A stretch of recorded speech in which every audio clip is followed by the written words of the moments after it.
বাড়িতেই যদি এত সুন্দর মুচমুচে চানাচুর বানানো যায় তাহলে আর দোকান থেকে কিনে খেতে হবে না। সন্ধেবেলা চায়ের সাথে হোক বা মুড়ির সাথে হোক একদম জমে যাবে, আর খেতেও হয় দারুণ টেস্টি, পুরো দোকানের মতো। তো চলুন দেখে নিই। নমস্কার বন্ধুরা, ওয়েলকাম টু প্রিয়ার রান্নাঘর। নতুন একটা রেসিপি দেখার জন্য সবাইকে স্বাগত। আজকে বানাবো একদম দোকানের মতো মুচমুচে চানাচুর। তো চলুন দেখে নিই।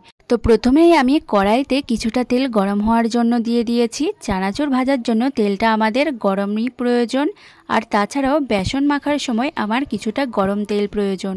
এইবার নিয়েছি একটা বাটি, আর তার উপর এরকম একটা চালনি রেখে দিয়েছি। এবার এর মধ্যে দিয়ে দেব আমি 1 বাটি বেসন।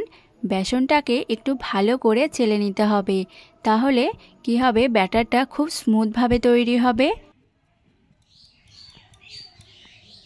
এইবার বেসনের মধ্যে দিয়ে দিচ্ছি কিছুটা লবণ, আর দিয়ে দিচ্ছি কিছুটা হলুদ গুঁড়ো।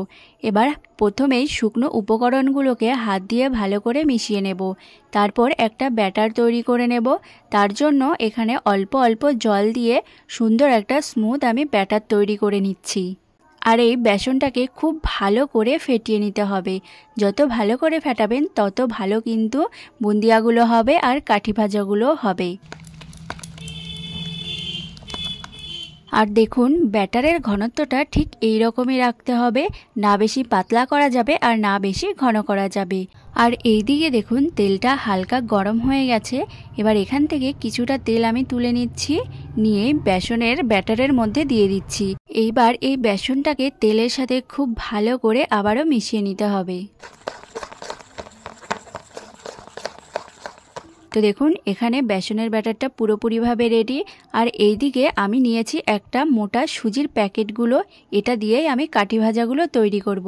এবার প্যাকেটের ভেতরে একটু ভালো করে তেল লাগিয়ে নিচ্ছি।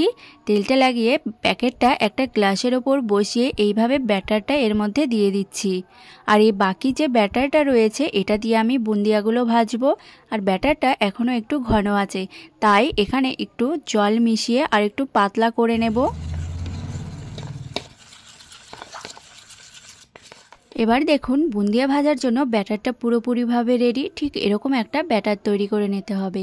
আর এখানে তেলটা আগে থেকেই গরম করা আছে। এবার এর ওপরে এরকম একটা ছিদ্র ছাঁকনিগুলো নিয়েছি, তার উপরে আমি এরকম ব্যাটারটা দিয়ে দেব। আর দেখুন, ব্যাটারটা দেওয়ার সাথে সাথেই বুন্দিয়াগুলো সুন্দর তেলের ওপর ভেসে উঠছে, মানে তেলটা একেবারে ঠিকঠাক আছে। বুন্দিয়াগুলো হালকা একটু লালচে কালার করে ভেজে নেব। আর দেখুন, বুন্দিয়াগুলো ভাজা হয়ে গেছে, এবার তুলে নিচ্ছি। বুন্দিয়াগুলো সুন্দর করে ভাজা হয়ে গেছে, এবার কাঠিগুলো ভেজে নেব। তার জন্য প্যাকেটটার এই ধার দিয়ে একটু ছোট করে কেটে নিয়েছি। আর দেখুন, হালকা করে চাপ দিলে ব্যাটারটা সুন্দর বেরিয়ে আসছে। এবার তেলের ওপরে এইভাবে ঘুরিয়ে ঘুরিয়ে আমি এই কাঠিগুলো ভেজে নিচ্ছি।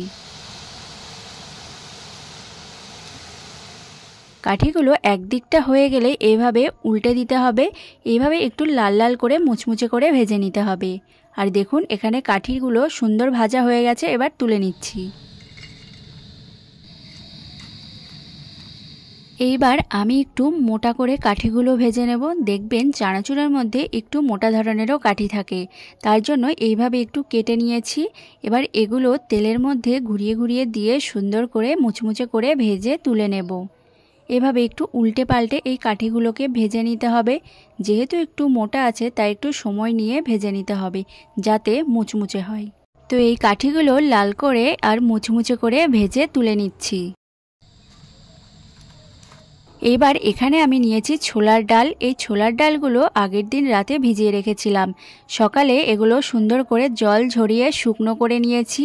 এবার আমি এগুলোকে ভেজে নেব, তাই তেলের মধ্যে এইভাবে একটা ছাঁকনি দিয়ে দিয়েছি।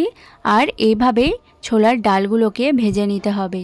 এই ছোলার ডালগুলো যদি আপনারা পুরো রাত ভিজিয়ে রাখতে না পারেন, তাহলে অন্তত 2 থেকে 3 ঘন্টা আগে ভিজিয়ে রেখে দেবেন।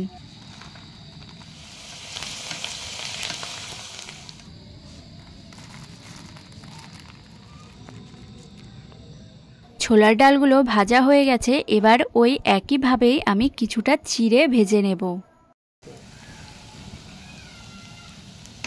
তো দেখুন চিড়েগুলো সুন্দর করে ভেজে নিয়েছি।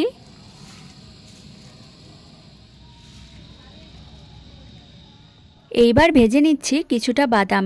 চানাচুরের মধ্যে বাদাম দিলে চানাচুরগুলো খেতে বেশ ভালোই লাগে। চানাচুর বানানোর সবগুলো উপকরণই প্রায় ভাজা হয়ে গেছে। এবার ওই তেলের মধ্যে আমি কিছুটা কারি পাতা ভেজে নেব। আর কারি পাতা চানাচুরের মধ্যে দিলে চানাচুরগুলো খেতে খুবই ভালো লাগে। যারা কারি পাতা পছন্দ করেন না তারা কারি পাতা না দিলেও হবে। এবার কয়েকটা শুকনো লঙ্কা ভেজে নেব ঝালের জন্য, যেহেতু এটা ঝাল চানাচুর বানাচ্ছি। এইবার চানাচুরের আসল মশলাটা আমি বানিয়ে নেব। তার জন্য এখানে নিয়েছি হাফ চামচ বিট নুন, নিয়েছি হাফ চামচ চাট মশলা, আর ঝালের জন্য দিচ্ছি কাশ্মীরি লঙ্কার গুঁড়ো, আর দিয়ে দিচ্ছি কিছুটা আমচুর পাউডার। এবার সবগুলো একসঙ্গে ভালো করে মিশিয়ে নিচ্ছি। এইবার সবগুলো চানাচুর আমি একটা বাটির মধ্যে নিয়ে নিচ্ছি। যেহেতু একটা থালার মধ্যে নিয়েছিলাম তাই মাখতে একটু অসুবিধা হবে।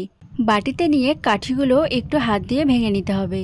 এইবার এর মধ্যে যে মশলাটা আমি বানিয়ে রেখেছিলাম সেটা দিয়ে দিচ্ছি। দিয়ে এবার হাত দিয়ে খুব ভালো করে চানাচুরগুলোর সাথে মশলাটাকে মিশিয়ে নিতে হবে।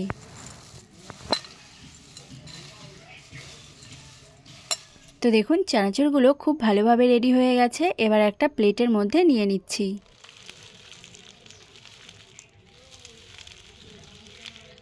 এইবার একদমই রেডি হয়ে গেছে আমাদের ঝাল চানাচুর। মুড়ি বা চা যে কোনো জিনিসের সাথে খেলে এই চানাচুরগুলো খেতে দারুণ লাগে। আর বাড়িতেও যে এত সুন্দর মুচমুচে ঝাল চানাচুর বানানো যায় না দেখলে কিন্তু বিশ্বাসই করতে পারবেন না। আর একবার যদি এইভাবে বাড়িতে বানিয়ে নেন তাহলে আর দোকান থেকে কিনে খেতে হবে না। তো আজকের এই ঝাল চানাচুরের রেসিপিটি যদি আপনাদের ভালো লেগে থাকে চ্যানেলটি প্লিজ সাবস্ক্রাইব করে দেবেন। আর অবশ্যই লাইক কমেন্ট শেয়ার করে দিয়ে পাশে থাকবেন।